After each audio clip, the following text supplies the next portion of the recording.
Welcome to Coffee and Popcorn, where we bring you the most striking stories from around the world.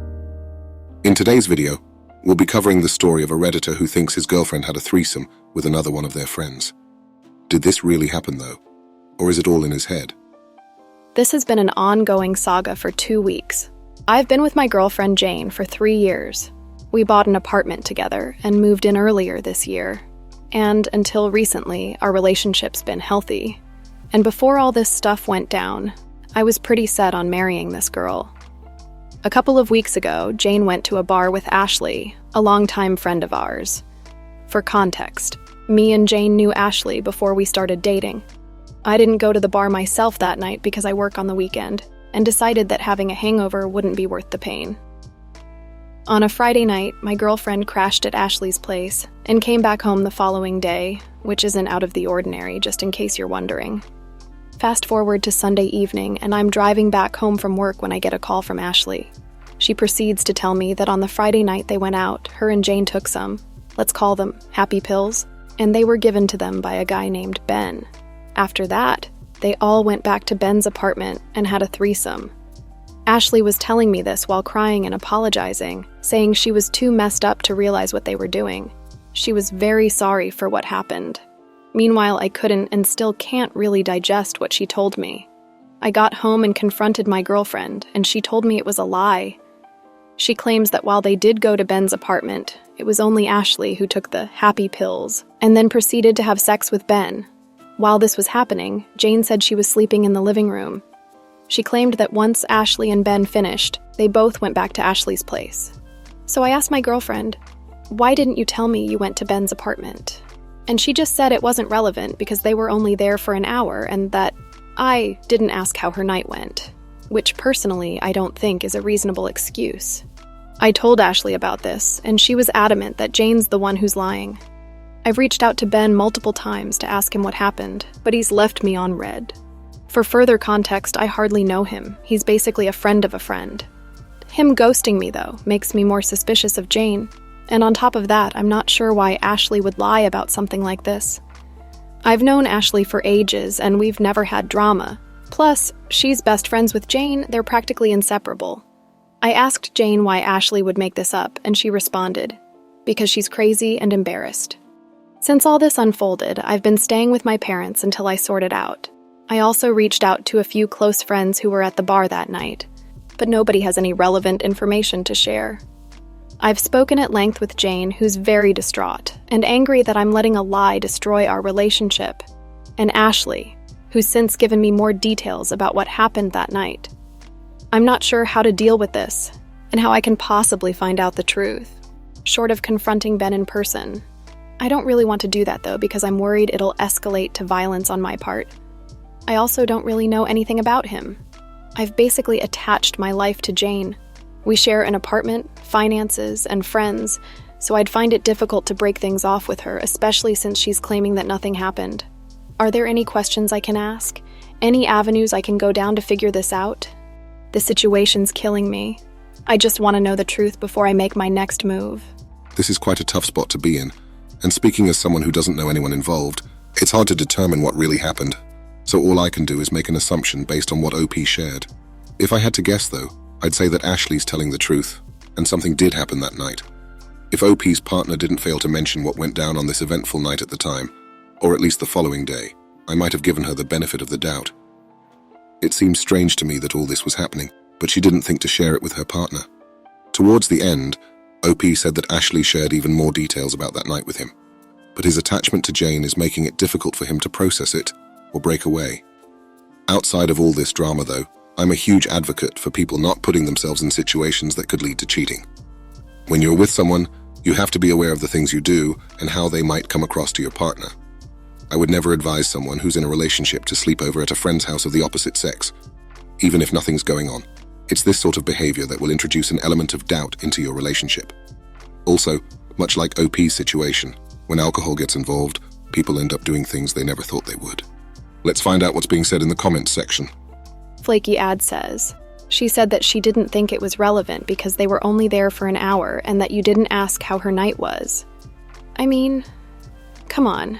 You're telling me that Ashley and Ben took some stuff, went to his apartment, and had sex while your girlfriend was just sitting in the living room or sleeping.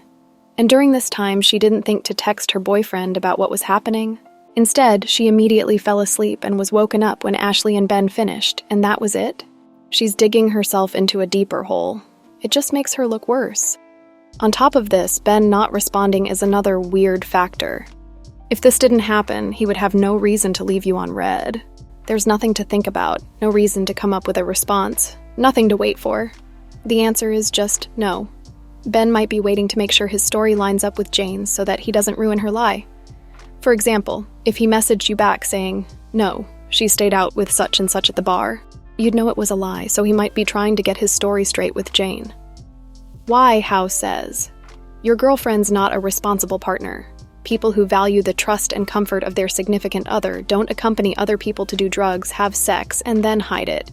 You will never know the truth, but what you do know is, your girlfriend put herself in a situation that would bring doubt into your relationship. And doubt is a relationship killer. She killed the relationship, unfortunately.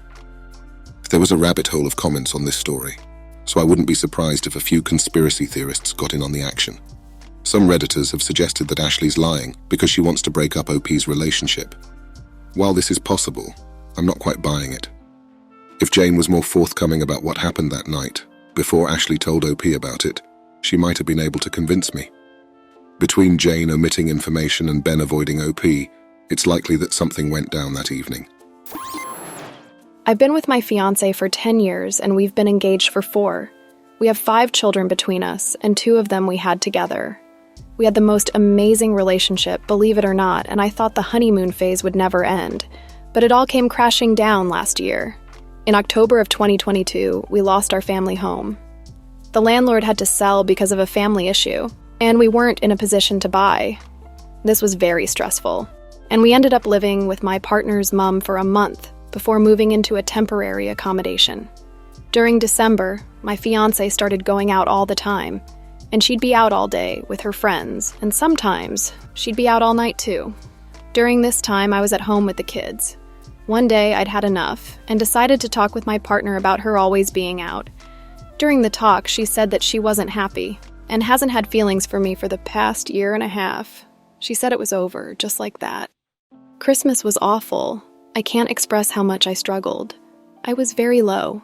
We decided it was best for the children that I didn't move out until after Christmas, and I was okay with this because it gave me more time to try and fix things.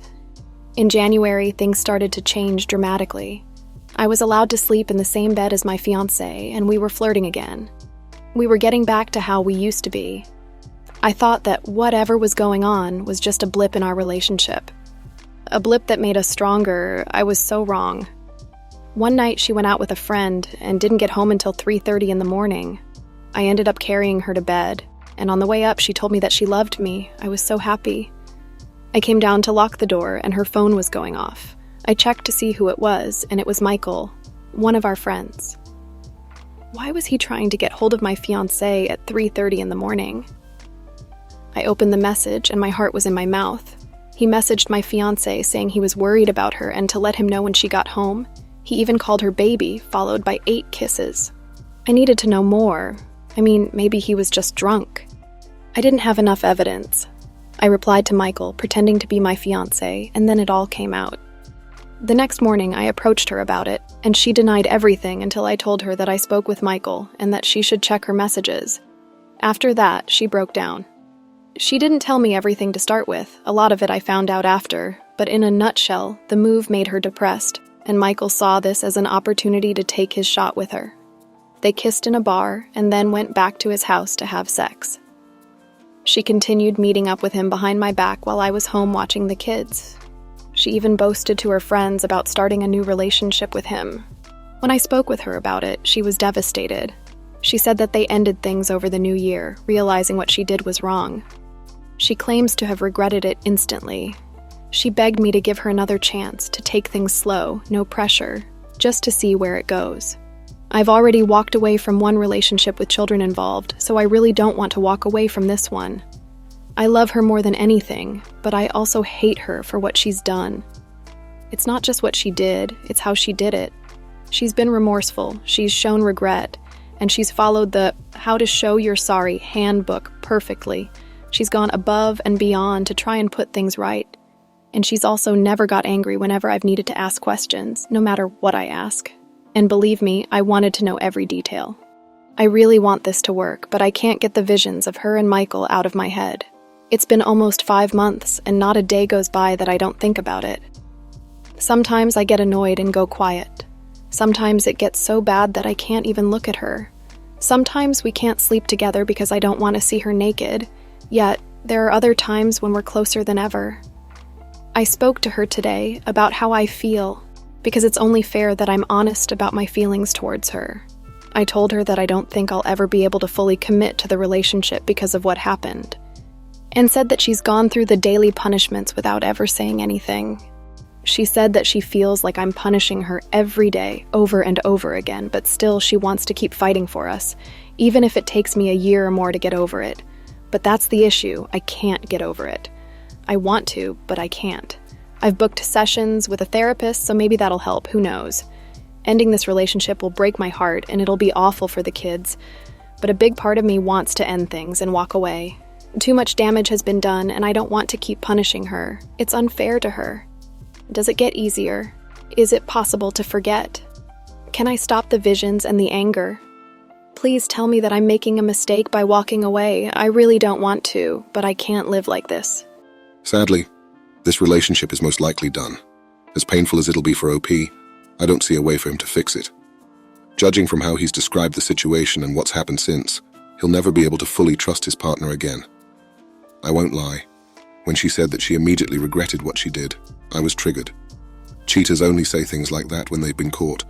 When she was out and about having all the fun in the world with Michael, she didn't give her partner or her family a second thought. All those times she was hooking up with this guy, she was making a conscious decision. A decision she now has to live with. If her regret was immediate, she wouldn't have been hooking up with Michael for as long as she was. Walking away from a relationship is never easy, especially one that's lasted this long. The damage caused by cheating changes a relationship forever, and this situation was even worse because it was with OP's friend. People like to say that having friends of the opposite sex isn't a big deal, but how many of these stories do we have to go through before people recognize how much of a liability it can be? You never know what someone's intentions are until they're ready to execute them, which is why you've got to be on guard at all times when you're in a relationship. Let's see if anything constructive was said in the comments. Life Yogurt Closet says, "You guys have done nothing for reconciliation from what you wrote.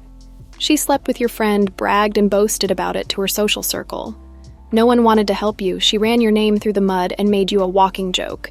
Your partner didn't have an affair. She had a relationship while she left you with the kids. She chose one man over you and the 5 children, and then broke up with you. What she regrets is, once you're gone, so will the other man, because he isn't taking on 5 kids.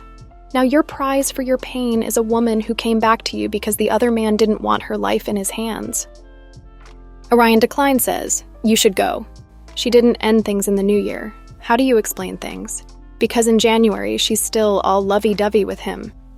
She talked about this being a new relationship and was ready to get serious with this guy. You left one relationship before because things were bad. It's time to do the same again." The best thing for OP is to make a clean break from this relationship. 10 years of your life is a lot to give to someone, and for them to disregard it so easily speaks to how little they care. There's still time for OP to build a life with someone he can put his trust in, so I wish him the best for the future. I hope you enjoyed today's episode of Coffee and Popcorn, and I can't wait to see you on the next one.